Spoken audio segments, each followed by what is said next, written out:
पंतप्रधान नरेंद्र मोदी यांच्या हस्ते उत्तर प्रदेश जागतिक गुंतवणूकदार परिषद 2023चं उद्घाटन.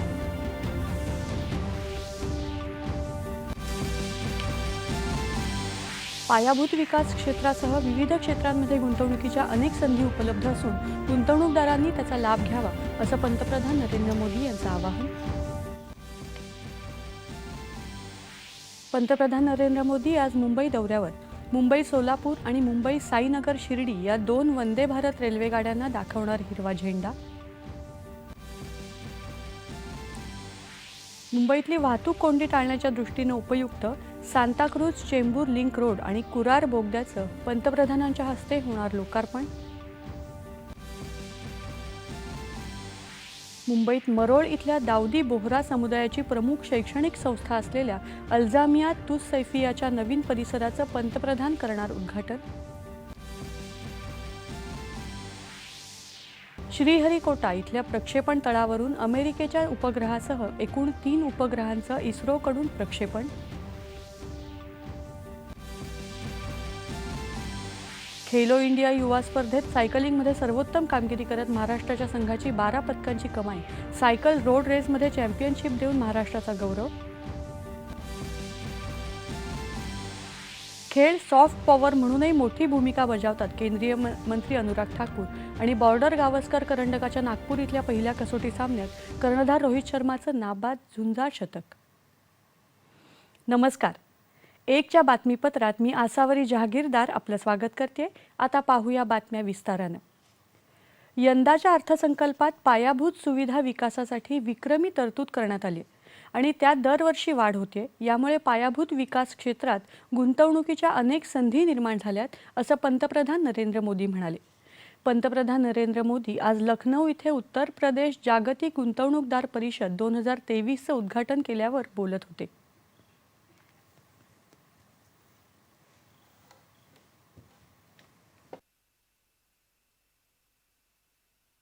परंपरा और आधुनिकता से जुड़े उद्योगों का, एमएसएमईज का एक बहुत ही सशक्त नेटवर्क आज उत्तर प्रदेश में वाइब्रेंट है. यहां भदोही के कालीन और बनारसी सिल्क है. भदोही कारपेट क्लस्टर और वाराणसी सिल्क क्लस्टर भी, और उसकी वजह से यूपी भारत का टेक्सटाइल हब है. आज भारत के कुल मोबाइल मैन्युफैक्चरिंग में 60% से भी ज्यादा मोबाइल अकेले उत्तर प्रदेश में होता है. उत्तर प्रदेशात अन्न प्रक्रियेसारख्या वैविध्यपूर्ण क्षेत्रांमध्ये मुबलक संधी उपलब्ध असल्याचं त्यांनी सांगितलं. उत्तर प्रदेश हे भारताचं वस्त्रोद्योग केंद्रही आहे. तसंच 60% अधिक मोबाईल निर्मिती उत्तर प्रदेशात होते असंही ते म्हणाले. ऊर्जा संक्रमणासाठी अर्थसंकल्पात 35,000 कोटी रुपयांची तरतूद करण्यात आली असून हरित विकासासाठी त्यांनी उद्योगांना आमंत्रित केलं. आज उत्तर प्रदेश सुशासन आणि उत्तम कायदा व्यवस्थेसाठी ओळखलं जातं. इथे उद्योगांसाठी नवनवीन संधी उपलब्ध होत आहेत. वीज कनेक्टिव्हिटीसह सर्वच क्षेत्रात सुधारणा झाली असल्याचं पंतप्रधानांनी सांगितलं. यूपी में सरकारी सोच और अप्रोच में ईज ऑफ डूइंग बिजनेस के लिए सार्थक बदलाव आया है. साथियों, आज यूपी एक आशा, एक उम्मीद बन चुका है. भारत अगर आज दुनिया के लिए ब्राइट स्पॉट है तो यूपी भारत के ग्रोथ को ड्राइव करने वाला एक अहम नेतृत्व दे रहा है.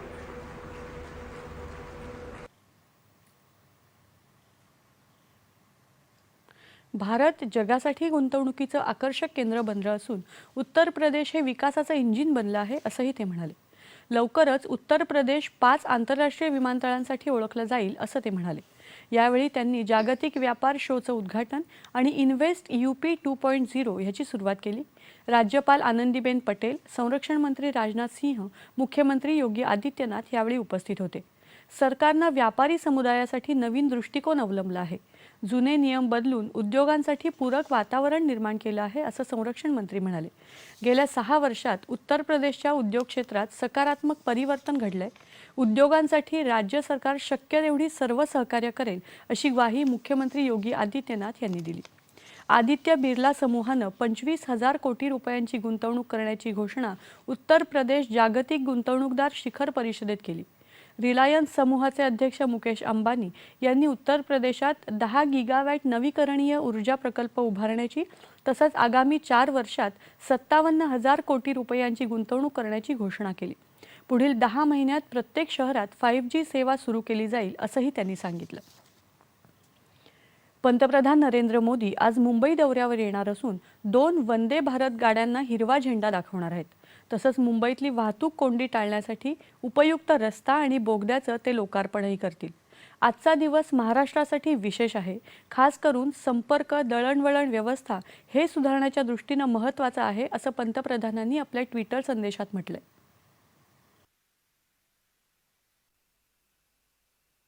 पंतप्रधान नरेंद्र मोदी आपल्या मुंबई दौऱ्यात छत्रपती शिवाजी महाराज टर्मिनस इथून मुंबई सोलापूर वंदे भारत आणि मुंबई साईनगर शिर्डी वंदे भारत या 2 रेल्वे गाड्यांना हिरवा झेंडा दाखवणार आहेत. मुंबई सोलापूर वंदे भारत ही देशातली 9वी वंदे भारत रेल्वेगाडी ठरणार आहे. सोलापूर जिल्ह्यातल्या सिद्धेश्वर, अक्कलकोट, तुळजापूर, पंढरपूर आणि पुण्याजवळ आळंदी या तीर्थस्थळांना ही गाडी जोडणार आहे. तर मुंबई साईनगर शिर्डी ही देशातली 10वी वंदे भारत गाडी राज्यातल्या नाशिक, त्र्यंबकेश्वर, साईनगर शिर्डी आणि शनी शिंगणापूर या तीर्थक्षेत्रांना जोडणार आहे. नवभारतात उत्तम, प्रभावी आणि प्रवासी स्नेही वाहतूक पायाभूत सुविधा उभारण्याच्या पंतप्रधानांच्या संकल्पाच्या पूर्ततेच्या दिशेनं हे महत्त्वाचं पाऊल आहे. इसमें ट्रेन में एक चीज़ देखेंगे आप, आजकल लोगों में फैसिलिटी चार्जिंग की लगती है, तो इसमें सभी सीट में चार्जिंग अवेलेबल है. सीट की क्वालिटी आप देख ही रहे हैं दूसरे ट्रेन के मुकाबले. एग्जीक्यूटिव जो कोच है, जो 2 कोच हैं, उसमें सीट पूरी 180 डिग्री घूम जाती है, आप घुमा सकते हैं सीट को. और टॉयलेट आप क्वालिटी देखेंगे, कर्व डोर्स हैं, टॉयलेट में नॉर्मली स्ट्रेट डोर रहते हैं, तो वो आप क्वालिटी देख सकते हैं. LED स्क्रीन पुरानी वाली में थोड़ा छोटा था, इसमें 32 इंच का लगाया गया, उसमें 24 इंच था, इसमें 32 इंच लगाया गया है. उस पर स्पीड आएगी, आपका लोकेशन आएंगे, GPS से लेता है, तो वो सब सुविधाएं दी गई हैं इस ट्रेन में. देखिए इस ट्रेन में जो पावर है दूसरे ट्रेन के मुकाबले काफ़ी ज़्यादा है. तो बिना बैंकर के ये पहली ट्रेन होगी जो जा रही है, पैसेंजर ट्रेन जो है, और दोनों घाट से जा रही है. शिरडी वाली जो है आपने थल घाट से जाएगी, ये भोर घाट से जाएगी अपनी खंडावला घाट से. तो ये तो इसकी खासियत है. एवरेज स्पीड, क्योंकि अब इसकी हमारे सेक्शन में स्पीड कई जगह 130 भी है, तो इसलिए टाइम इसमें कम लग रहा है, कुछ स्टॉपेज की वजह से, कुछ स्पीड की वजह से. मुंबईतली वाहतूक कोंडी टाळण्याच्या दृष्टीनं उपयुक्त सांताक्रूज चेंबूर लिंक रोड आणि कुरार बोगद्याचं लोकार्पणही पंतप्रधानांच्या हस्ते होणार आहे. सांताक्रूज चेंबूर लिंक रोडच्या कुर्ला ते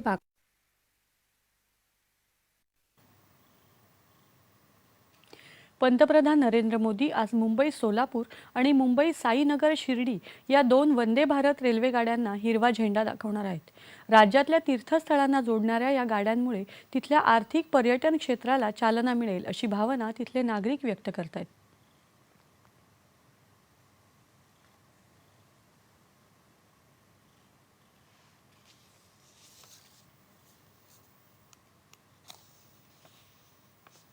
ते ट्रेन चालू झाल्यामुळं लवकर लोक पण म्हणजे सोलापूरसाठी येणार आहेत. ज्या ट्रेनला 10 तास वेळ लागत होता ते 6 तासात लोक येतील. आणि त्यामुळं आसपास जे तीर्थक्षेत्र आहेत, पंढरपूर असेल, अक्कलकोट असेल, तुळजापूर असेल, ह्या भागातील लोकांना पण सोय झाली की लवकर प्रवास करता येईल.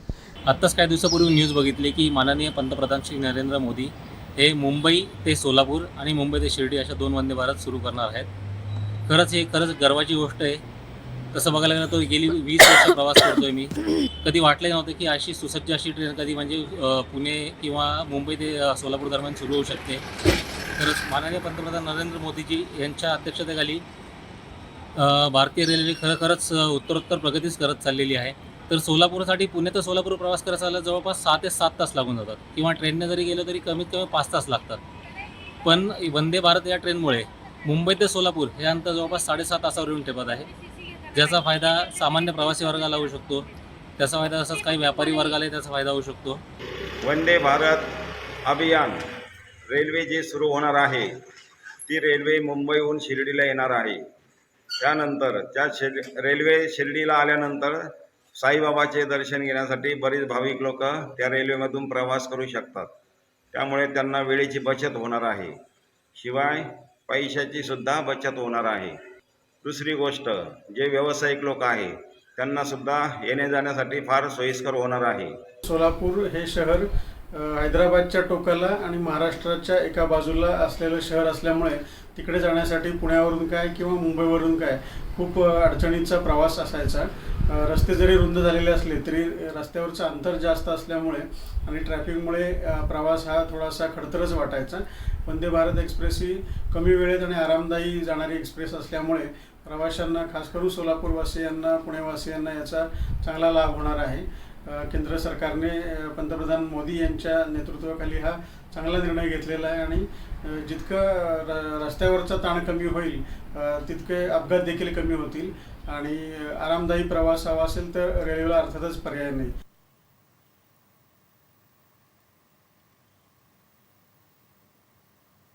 मुंबई साईनगर शिर्डी या वंदे भारत रेल्वेगाडीला पंतप्रधान नरेंद्र मोदी हिरवा झेंडा दाखवणार आहेत. या गाडीबद्दल शिर्डी इथल्या नागरिकांनी आपल्या भावना व्यक्त केल्या. मुंबईतील जे भाविक असतील त्यांना ह्या वंदे भारत योजनेचा अतिशय चांगल्या प्रकारे लाभ होणार आहे. या रेल्वेमुळे अतिशय कमी वेळात म्हणजे 1 दिवसात मुंबई ते शिर्डी आणि शिर्डी ते मुंबई हा प्रवास अतिशय सोयीस्कर होणार आहे सगळ्यांसाठीच. आणि आत्ताच आपण भारताचा अमृत महोत्सवी वर्ष साजरं केलं, तर या निमित्ताने वंदे भारत ही योजना भारत सरकारने सुरू केली आहे. तर या योजनेचा नक्कीच मुंबईतील आणि शिर्डी परिसर असेल किंवा अहमदनगर जिल्ह्यातील प्रवाशांसाठी या वंदे भारत योजनेचा नक्कीच लाभ होईल असं मला वाटतं. आपण सर्वजण एका दिवसामध्ये साईबाबांचे दर्शन घेऊन परत आपल्या धावपळीच्या जीवनामध्ये व्यस्त होऊ शकतो आणि ही जी पर्वणी आपल्याला त्यांनी दिली आहे हा जणू एक साईबाबांचा आशीर्वादच आपल्याला म्हणावा लागेल. गेल्या 4 वर्षात भारतीय रेल्वेचा विस्तार वेगानं झालाय. वंदे भारत या गाडीमुळे राज्यातल्या अनेक धार्मिक स्थळांना जलद गतीनं भेट देता येईल अशी प्रतिक्रिया केंद्रीय रेल्वे मंत्री अश्विनी वैष्णव यांनी दिली आहे. उसी विजन का हिस्सा है वंदे भारत ट्रेन. आज बहुत ही खुशी की बात है, महाराष्ट्र में मुंबई से शोलापुर वाया पुणे होते हुए और मुंबई से शिरडी साईं बाबा के दर्शन के लिए 2 वंदे भारत आज माननीय प्रधानमंत्री जी फ्लैग ऑफ करेंगे. मुंबई वासियों के लिए, महाराष्ट्र वासियों के लिए, शोलापुर वासियों और शिरडी साईं बाबा के पवित्र स्थान के लिए बहुत बड़ा प्रधानमंत्री जी का एक बहुत बड़ा तोहफा है. मैं आशा करता हूं कि जिस तेज़ी से प्रधानमंत्री जी रेलवे को कंप्लीट ट्रांसफॉर्म कर रहे हैं, आगे आने वाले पिछले 8 वर्षों में जितना काम हुआ है उस फाउंडेशन के ऊपर और बहुत तेज़ी से काम करना है और आगे आने वाले वर्षों में रेलवे का एक टोटली नया रूप दिखेगा. यानंतरच्या बातम्या थोड्याच वेळात.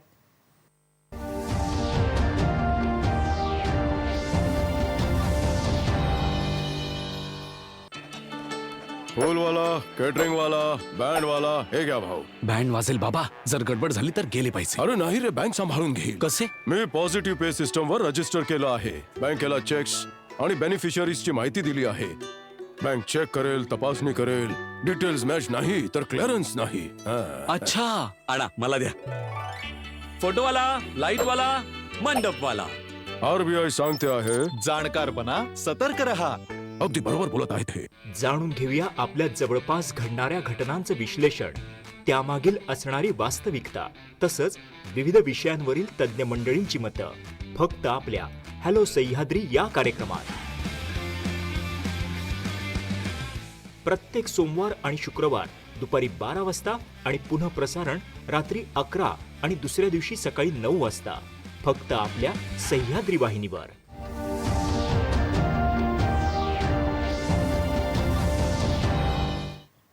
आता वळूया पुढील बातमीपत्राकडे. लोकसभेत आज भंडारा गोंदिया मतदारसंघाचे भाजपा खासदार सुनील मेंढे यांनी या परिसरातल्या वैद्यकीय महाविद्यालयाबाबतचा प्रश्न उपस्थित केला. त्यावर केंद्रीय आरोग्य मंत्री डॉक्टर मनसुख मांडविया यांनी या संदर्भातल्या काही स्थानिक मुद्द्यांमुळे महाविद्यालय सुरू होऊ शकलेलं नाही, मात्र हे महाविद्यालय रद्द करण्यात आलेलं नाही. या महाविद्यालयासाठी आम्ही वचनबद्ध असल्याचं सांगितलं. त्याचबरोबर पायाभूत सुविधा विकसित करण्याची जबाबदारी राज्य सरकारची असल्याचंही त्यांनी स्पष्ट केलं.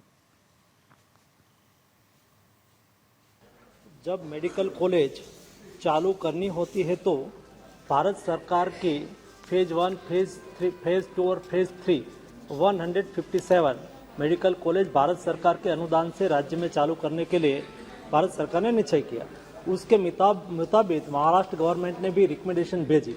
जब स्टेट गवर्नमेंट भारत सरकार को रिकमेंडेड करती है और अपनी मेडिकल कॉलेज खोलने के लिए आवेदन देती है, तब वो वहाँ लैंड आइडेंटिफाई करते, वो कहेंगे कि हम यहाँ लैंड देंगे, हम यहाँ सुविधा देंगे. इस टाइप की व्यवस्था करने की जिम्मेवारी स्टेट गवर्नमेंट की होती है. मैंने स्टेट गवर्नमेंट के साथ प्रत्यक्ष बातचीत किया, लेटर भी लिखा है. मैंने कहा कि जो भी यहाँ के लोकल इश्यू है, लोकल थोड़ा सा इश्यू होने की वजह से चालू नहीं हो पाया है, लेकिन हमने ये मेडिकल कॉलेज रद्द नहीं किया है. हमारा कमिटमेंट है कि वहाँ मेडिकल कॉलेज चालू हो, इसलिए हमने मेडिकल कॉलेज चालू कर दिया है. लेकिन इंफ्रास्ट्रक्चर डेवलपमेंट करना राज्य सरकार की जिम्मेवारी होती है. हमने राज्य सरकार के संपर्क में है और तुरंत ही इंफ्रास्ट्रक्चर चालू करने के लिए मुझे स्टेट गवर्नमेंट की ओर से कहा भी गया है. तो मेरी अपेक्षा है कि स्टेट गवर्नमेंट तुरंत ही उस पर कार्यवाही करेगी.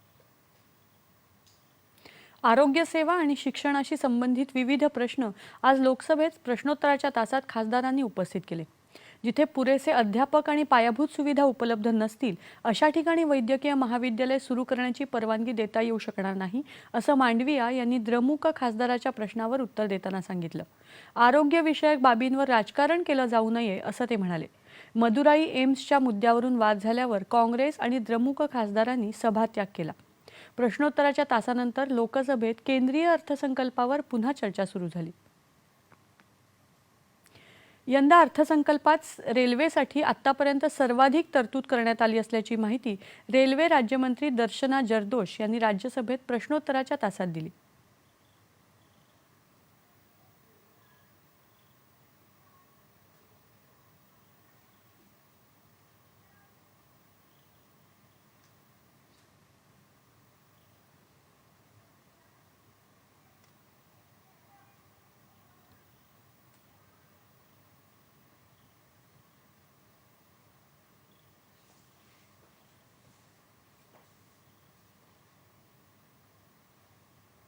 तक का सर्वाधिक बजट जो 2,60,200 करोड़ का जो बजट अमृतकाल का आया है, जो आज तक का रेलवे का सबसे अधिक बजट है. और आज अपने प्रधानमंत्री जो वंदे भारत, जो आत्मनिर्भर भारत की ओर बढ़ते हुए नए रेलवे की टेक्निक के साथ में आज 2 और वंदे भारत ट्रेन का इनॉग्रेशन करने जा रहे हैं. उनका जो सवाल है बहुत अच्छा है कि आज उन्होंने जो डिजास्टर के बारे में बोला, जो नई टेक्निक के बारे में बोला, तो सरकार ने तय किया है कि रेलवे ने नया रुख कर लिया है. जैसे आप जानते हैं कि रेलवे सबसे बड़ा प्रोजेक्ट है, सबसे पुराना है, और जो भारत जोड़ो यात्रा करने वाले ने नॉर्थ ईस्ट का रुख भी नहीं किया है, वहाँ तक रेल को नहीं पहुँचा है. लेकिन प्रधानमंत्री जी ने आज तक का सबसे सर्वाधिक बजट दिया और नई टेक्निक के साथ में, जहाँ इंफ्रास्ट्रक्चर हो और उसके साथ में जो उन्होंने पूछा कि डिजास्टर के साथ में कैसे इकोसिस्टम से सरकार काम करती है, तो 2-3 मंत्रालय साथ में मिलकर काम करते हैं, जिसमें टेक्सटाइल मंत्रालय के जियो टेक्सटाइल का यूज़ करके जो लैंड स्लाइडिंग वगैरह होते हैं उनका यूज़ करके जो पुरानी लाइन है जो सोची गई है, जहाँ डिजास्टर हुआ है, तो अभी स्टैंडर्ड के साथ हम लोग आगे बढ़ रहे हैं. ऑनरेबल मेंबर, भारतीय अंतराळ संशोधन संस्था इस्रोनं आज सकाळी श्रीहरिकोटा इथून SSLV D2चं दुसरं यशस्वी विकासात्मक उड्डाण केलं. 15 मिनिटांच्या या उड्डाणादरम्यान SSLV D2 प्रक्षेपकाद्वारे EOS-7, जानूस 1 आणि आझादी सॅट हे उपग्रह 450 किलोमीटर गोलाकार कक्षेत स्थापित करण्यात आले. या यशस्वी मोहिमेबद्दल इस्रोचे अध्यक्ष S. सोमनाथ यांनी सर्व चमूचं अभिनंदन केलं. 5, 4, 3, 2, 1, 0. Beautiful launch of SSLV D2 EOS-07 on a bright sunny morning. Even tracking. प्रज्वलन और सफलतापूर्ण उत्थापन SSLV D2 प्रोमोचकियान का अपनी उद्दिष्ट कक्षा की ओर SSLV D2 US 7 मिशन। We have confirmation from the Range Operations Director of the normal performance of Stage 1, which means close to 2,600 kilonewtons thrust.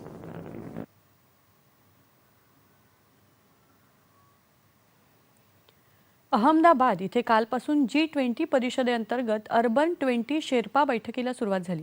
2 दिवसीय बैठकीचा उद्देश G20 सदस्य राष्ट्रांनी एकत्र येऊन जागतिक आव्हानांवर उपाय शोधणं हा आहे।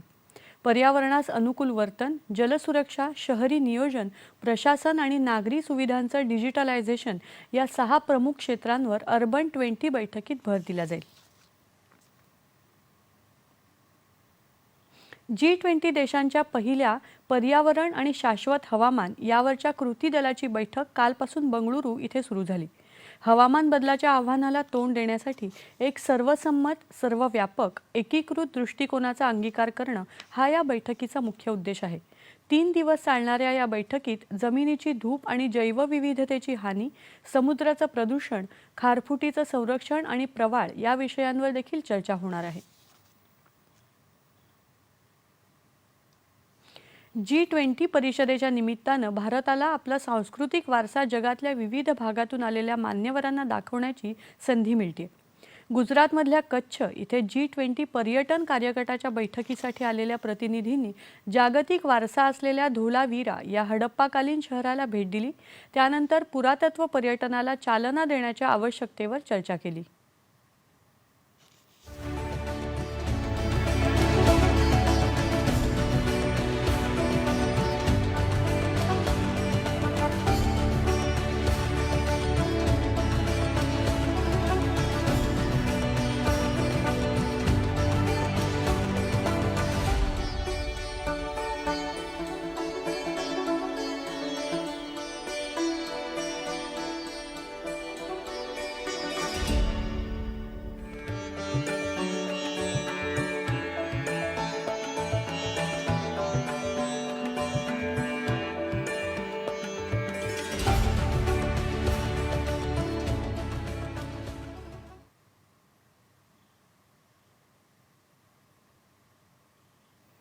यानंतरच्या बातम्या काही क्षणातच।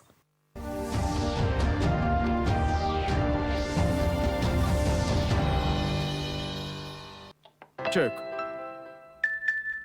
जायला लागेल। अरे गेम सोडून 1 महिना झाला कंप्लेंट करून, बँक रिफंडच देत नाहीये। कंप्लेंट करायची आहे। अरे बसा इथूनच करा आरबीआयच्या ऑम्बड्समॅनला। कशी? आरबीआय अधिकृत बँक, NBFC किंवा डिजिटल देवाणघेवाणीचे जितके म्हणून प्लॅटफॉर्म्स आहेत त्यांची तक्रार तुम्ही करू शकता घर बसल्या आरबीआयच्या CMS पोर्टलवर। ही होईल चेकमेट।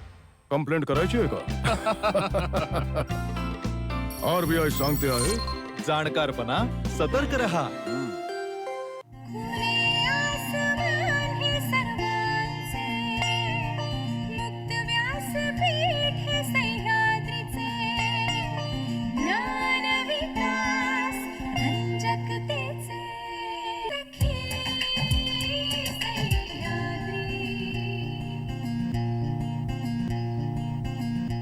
सखी सह्याद्री दर मंगळवार आणि गुरुवार दुपारी 12 वाजता।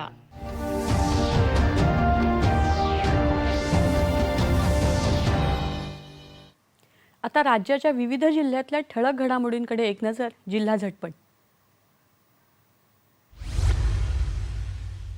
रायगड जिल्ह्यातील खांदेश्वर येथे रायगड जिल्हा कृषी महोत्सव 2022-23 पालकमंत्री उदय सामंत यांच्या हस्ते उद्घाटन।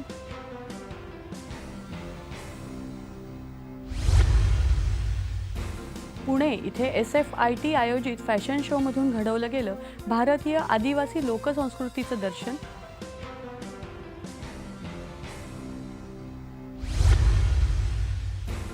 रायगड जिल्ह्यातील पोलादपूर तालुक्यात चोळई इथे सुंदरराव मोरे महाविद्यालयात यूथ आयकॉन तपस्वी गोंधळी यांच्याकडून विद्यार्थिनींना दिले गेले स्वसंरक्षणाबद्दल महत्त्वाचे मार्गदर्शन। मुंबईहून पोहरादेवीसाठी निघालेल्या सेवा ध्वज यात्रेचं वाशिम जिल्ह्यातल्या किन्ही राजा येथे जल्लोषात स्वागत।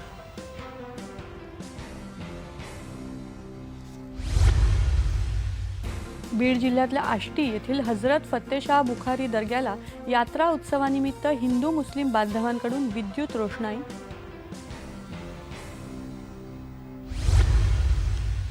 अखिल भारतीय मराठी नाट्य परिषद आणि फुलोरा बेळगाव या संस्थांच्या सहकार्यानं मुंबईच्या बालरंगभूमी अभियान संस्थेकडून येत्या 18 तारखेपासून बेळगावमध्ये बाल नाट्य संमेलनाचं आयोजन. औरंगाबाद इथे आगामी G20 परिषदेच्या पार्श्वभूमीवर औरंगाबाद महानगरपालिका आणि टीम ऑफ असोसिएशनच्या वतीनं राबवण्यात येणार शहर स्वच्छता मोहीम. आणि मुख्यमंत्री एकनाथ शिंदे यांनी ठाण्यातल्या दिव्यांग आणि विशेष मुलांसोबत साजरा केला त्यांचा वाढदिवस.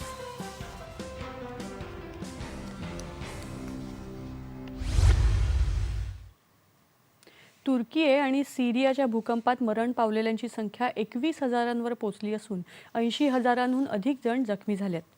तुर्कीमधून मिळालेल्या आकडेवारीनुसार आतापर्यंत 17,000 अधिक जणांच्या मृत्यूची नोंद झाली असून 62,000 अधिक जण जखमी आहेत. तर सिरियामधून मिळालेल्या आकडेवारीनुसार सिरियामध्ये 3,000 अधिक जणांच्या मृत्यूची नोंद तर 10,000 अधिक जण जखमी झाल्याचं वृत्त आहे. तुर्की आणि सिरियात अद्यापही बचाव कार्य मोहीम सुरू आहे. पंतप्रधान नरेंद्र मोदी यांच्या निर्देशानुसार ऑपरेशन दोस्त अंतर्गत मदत सामग्री पुरवणारी 6 विमानं भूकंपग्रस्त भागात दाखल झालीत. या विमानांद्वारे आतापर्यंत 250हून अधिक बचाव दल सदस्य, वैद्यकीय उपकरणं, 135 टनांहून अधिक मदत सामग्री पाठवण्यात आली. भारतीय सैन्याचं फील्ड रुग्णालय उभारण्यासाठी तज्ज्ञांना पाठवण्यात आलं असून या रुग्णालयात क्षकिरण तपासणी, व्हेंटिलेटर आणि ऑपरेशन सुविधा उपलब्ध करून दिल्या जातील. क्रीडावृत्त. मध्य प्रदेश इथे सुरू असलेल्या खेलो इंडिया युवा स्पर्धेत सर्वाधिक सुवर्णपदकं पटकावत महाराष्ट्रानं आपलं स्थान अव्वल ठेवलंय. महाराष्ट्राच्या खात्यात सध्या 133 पदकं असून त्यात 44 सुवर्ण, 49 रौप्य, 40 कांस्य पदकांचा समावेश आहे. सायकलिंगमध्ये सर्वोत्तम कामगिरी करत महाराष्ट्राच्या संघानं 12 पदकांची कमाई केली. तसंच सायकल रोड रेसमध्ये चॅम्पियनशिप देऊन महाराष्ट्राला गौरवण्यात आलंय. कोल्हापूरच्या आंतरराष्ट्रीय सायकलिस्ट पूजा दानोळेनं आपलं वर्चस्व अबाधित ठेवत पदकांचा षटकार नोंदवला. कबड्डीत महिला संघाला यावर्षी रौप्य पदकावर समाधान मानावं लागलं. जलतरण स्पर्धेत वेदांत माधवन याने या स्पर्धेतलं 4थं सुवर्णपदक जिंकलं. जुडोमध्ये श्रद्धा चोपडेनं सुवर्ण तर आकांक्षा शिंदे आणि समृद्धी पाटील यांनी रौप्य पदक पटकावलं. तलवारबाजीत महाराष्ट्राच्या महिला संघानं सांघिक प्रकारात कांस्य पदक पटकावलं. खेळाडू जेव्हा पदक जिंकतो तेव्हा संपूर्ण देश एकजुटीनं आनंद साजरा करतो. खेळ सॉफ्ट पॉवर म्हणूनही मोठी भूमिका बजावतात असं केंद्रीय क्रीडा मंत्री अनुराग ठाकूर यांनी म्हटलंय. ते आज जम्मू काश्मीरच्या बारामुल्ला जिल्ह्यात गुलमर्ग इथे खेलो इंडिया हिवाळी क्रीडा स्पर्धांचं उद्घाटन करताना बोलत होते. देखिए, भारत का तिरंगा वहां पर फहराया जाता है, भारत का राष्ट्रगान वहां पर बजता है जब कोई गोल्ड मेडल जीतता है. तो इससे बड़ा गर्व का पल किसी देश के लिए क्या हो सकता है. और इसी तरह से कॉमनवेल्थ गेम में पहला गोल्ड मेडल मीराबाई चानू ने जीता. तो 61 मेडल हमने कुल मिलाकर जीते. ये भी भारत ने, जबकि राइफल शूटिंग उसका हिस्सा नहीं था, उसके बावजूद जीतने का काम किया. और पिछला साल तो ऐसा भारत के खेलों के लिए रहा कि जहां आज तक के सबसे ज्यादा मेडल समर ओलंपिक्स में भारत ने जीते, वहीं पर पैरालंपिक्स में सबसे ज्यादा मेडल आज तक के 19 मेडल जीते, डेफ ओलंपिक्स में 20 मेडल जीते, कॉमनवेल्थ गेम्स में 61 मेडल जीते. तो IBA women world boxing championship में भी निखिल जरीन ने गोल्ड मेडल, तो प्रवीण हुडा और मनीषा मौन ने ब्रॉन्ज मेडल जीतने का काम किया.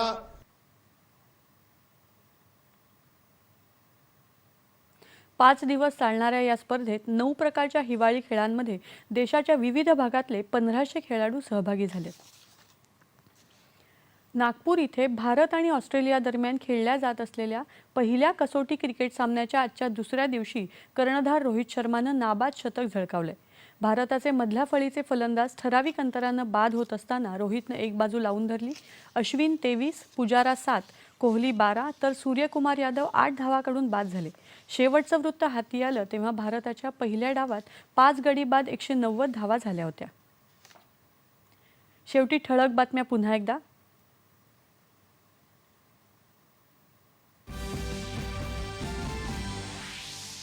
पंतप्रधान नरेंद्र मोदी यांच्या हस्ते उत्तर प्रदेश जागतिक गुंतवणूकदार परिषद 2023चं उद्घाटन.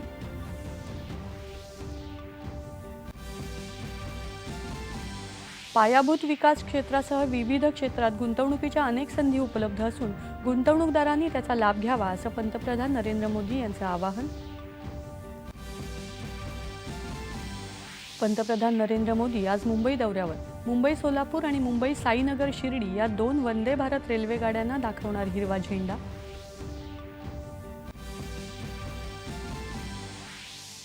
मुंबईतली वाहतूक कोंडी टाळण्याच्या दृष्टीने उपयुक्त सांताक्रूज चेंबूर लिंक रोड आणि कुरार बोगद्याचं पंतप्रधानांच्या हस्ते होणार लोकार्पण. मुंबईत मरोळ इथल्या दाऊदी बोहरा समुदायाची प्रमुख शैक्षणिक संस्था असलेल्या अल्जामिया तुस सैफियाच्या नवीन परिसराचं पंतप्रधान करणार उद्घाटन. श्रीहरिकोटा इथल्या प्रक्षेपण तळावरून अमेरिकेच्या उपग्रहासह एकूण 3 उपग्रहांचं इस्रोकडून प्रक्षेपण.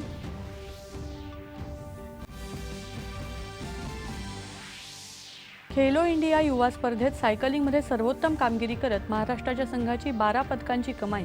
सायकल रोड रेसमध्ये चॅम्पियनशिप देऊन महाराष्ट्राचा गौरव. खेळ सॉफ्ट पॉवर म्हणूनही मोठी भूमिका बजावतात, केंद्रीय क्रीडा मंत्री अनुराग ठाकूर.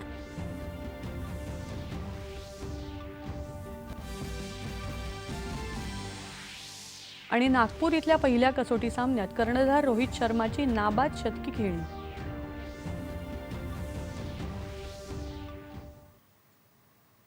याबरोबरच हे बातमीपत्र संपलं. तेव्हा पुन्हा भेटूया संध्याकाळी 4:30 वाजता पुढील बातमीपत्रात आपल्या सह्याद्री वाहिनीवर. नमस्कार.